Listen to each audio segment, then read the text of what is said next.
भौमिक सुबीर भाई, ये बताइए कि जो विकास कह रहे हैं इसमें आपको दम नजर आता है, और क्या आपको भी लगता है कि बीजेपी का माइंड गेम है, या नंदीग्राम की हकीकत कोलकाता जो छन छन करा रही है वो यही कह रही है कि ममता मुश्किल में है?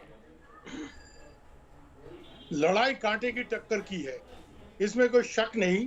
इसका सबसे बड़ा वजह है कि ममता का यानी कि तृणमूल कांग्रेस का जो ऑर्गेनाइजेशन था वो शुभेंदु के साथ काफी हद तक चला गया, क्योंकि वहां शुभेंदु उनके सेनापति थे। तो ये जाहिर है कि बंगाल में चुनावी लड़ाई में ये हवा वगैरह काम उतना नहीं करता है जितना संगठन करता है।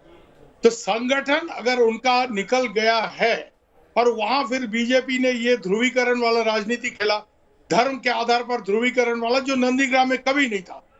दीपक, आपको याद रखना है कि 1942 साल में ये नंदीग्राम में जब अंग्रेजों ने गोली चलाया था और लोग मारे गए थे ये तिरंगा चढ़ाने के चक्कर में, तो उनके लीडर थे शेख अलाउद्दीन, वो कांग्रेस के लीडर थे। तो ये जो नंदीग्राम में इसके बाद में भी जो सीपीएम के खिलाफ लड़ाई हुआ है वो मुद्दों के आधार पर हुआ है, वो धर्म के आधार पर नहीं हुआ है।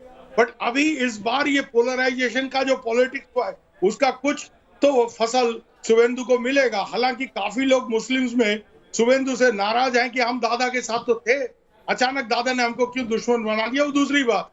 पर सबसे बड़ी बात है ये टक्कर कांटे की है, और इसका मेन वजह ये है कि जो तृणमूल का वहां संगठन था वो संगठन शुभेंदु के साथ काफी हद तक चला गया है। इसलिए ममता को नए तरीके से वहां संगठन खड़ा करने का उतना मौका भी नहीं मिला, उतना वक्त भी नहीं मिला, क्योंकि उन्होंने नंदीग्राम में लड़ने का फैसला कुछ हद तक अचानक ही लिया।